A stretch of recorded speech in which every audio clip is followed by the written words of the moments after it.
Chers amis, chers adhérents, chers partenaires, en cette fin d'année et à l'aube de la prochaine, j'ai souhaité prendre un moment pour vous remercier et partager avec vous le chemin que nous avons parcouru ensemble.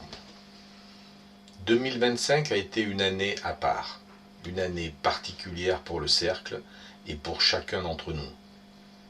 Après l'aboutissement du monument, ce projet immense qui nous a tant mobilisés, nous avons ressenti le besoin de marquer une pause, de reprendre notre souffle, de nous recentrer sur l'essentiel, nos familles et nos proches. Mais se recentrer ne signifie pas forcément s'arrêter. Et 2025 l'a prouvé.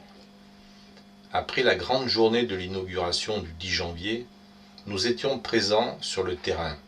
Le lendemain avec l'ASPAPI pour une journée à la salle Émile Zola, puis le 12 janvier à Noisy-le-Grand avec la pièce Hérital pour continuer à faire vivre notre mémoire collective. En février, nous avons lancé le prix littéraire Dante Alighieri, un nouveau projet ambitieux en partenariat avec la librairie, et nous avons travaillé à la préparation du livret culturel du Cercle, notamment lors de notre visite chez RDSL, la Société de la famille Laudé-Hardy, un de nos mécènes. Fin février, un moment plus intime, un repas avec Valéria Altaver et Jean-Pierre Furlan, les deux ténors, que nous voulons remercier de leur participation aux hymnes nationaux lors de l'inauguration. Le printemps a été particulièrement riche. En mars, la nouvelle pièce de notre ami Bruno Puzzulu, La Lettre, jouée à Choisy-le-Roi. Le 31 mars, la sortie de notre livre Millefeuille à l'italienne. Puis, le 6 avril, une émission Cappuccino dédiée à ce livre et à la promotion de l'exposition Lucienne Philippi. En mai, nous avons renoué avec les Settimane del Gusto, un menu napolitain, puis une conférence et enfin une visite guidée de l'exposition Lucienne Philippi, des moments de culture vivante, de transmission et de convivialité. L'été n'a pas été en reste avec la réparation des jardinières du monument en juillet, un geste discret mais essentiel pour préserver ce que nous avons construit ensemble. À la rentrée, le Cercle a repris pleinement son rythme. Forum des expositions en septembre, à la Queue-en-Brie, inauguration d'Italian Gusto de notre ami et mécène Guglielmo Colosimo à Rungis, réunion des jurys Machiavel, Alexandre Dumas, Dante Alighieri et Sénèque, sans oublier les reprises techniques sur les arbres du monument, réalisées par Stefano Tulisso. Enfin, en toute fin d'année, nous avons tenu à accompagner Patrick Ippolito dans le lancement du collectif Amici del Monumento. Ce collectif naît avec une ambition forte et nécessaire, assurer la protection du monument, veiller à sa pérennité et organiser sa transmission aux générations futures. Cette initiative s'inscrit pleinement dans l'esprit qui nous anime depuis le début. Penser le temps long, préserver la mémoire et transmettre au-delà de nous-mêmes. La remise des Léonards 2025 est un rendez-vous annuel consacré à la littérature et au dialogue culturel entre la France et l'Italie. Organisée alternativement à l'Assemblée nationale et au Sénat, la cérémonie réunit auteurs, jurés et personnalités du monde culturel. Le prix Machiavel récompense le meilleur roman en langue française, le prix Alexandre Dumas distingue un essai français traduit en italien sélectionné par un jury de professionnels et de journalistes italiens, le prix Dante Alighieri honore la traduction en français d'un premier roman italien, et le prix Sénèque récompense la meilleure nouvelle. Les Léonards mettent également à l'honneur la personnalité de l'année pour son engagement en faveur de la culture italienne, ainsi que 300 ambassadeurs de la gastronomie, symbole du lien entre culture, art de vivre et transmission.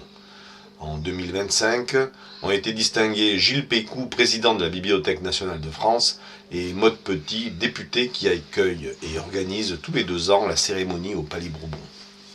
À travers ces distinctions, les Léonards affirment leur vocation, faire dialoguer les cultures françaises et italiennes par la littérature et l'art de vivre. Enfin, en décembre, notre Assemblée générale, temps fort du bilan de projection et de partage, 2025 n'a pas été une année spectaculaire, elle a été une année profonde, une année d'ancrage, de fidélité, de continuité.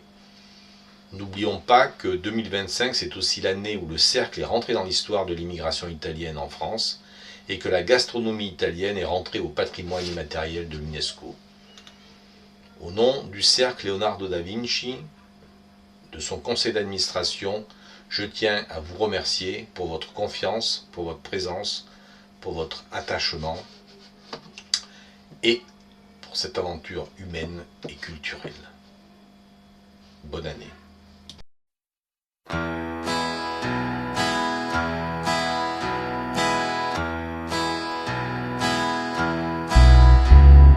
Sempre con la testa nel pallone, giriamo il mondo e andiamo un po' più in là.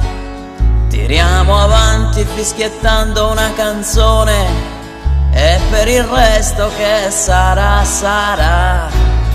Siamo nati dentro uno stivale, partiti all'alba una domenica. E se ci chiedi come stiamo non c'è male, come stiamo ci arrangiamo in questa America. E siamo figli dell'Italia, 2 spaghetti e una lasagna e stiamo bene. E questa vita che è una lagna, ammazzarla con il vino ci conviene. E siamo figli dell'Italia, tutti belli, sorridenti, siamo contenti. E se le cose poi ci vanno storte, ci incazziamo a morte, ma ci passerà. Siamo quasi sempre innamorati di una ragazza che poi non ci sta. Occhiali scuri, pettinati e un po' abbronzati per nascondere la nostra età.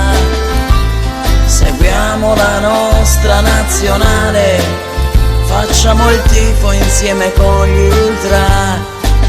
Siamo i campioni del calcio e delle canzoni, della moda e dei motori e del tiracampa. E siamo figli dell'Italia, 2 spaghetti aglio e olio e stiamo a posto.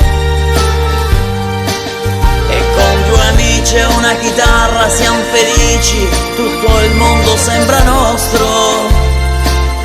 E siamo figli dell'Italia, la bandiera sulla maglia, il tricolore. E se partiamo lo facciamo a malincuore, ma si sa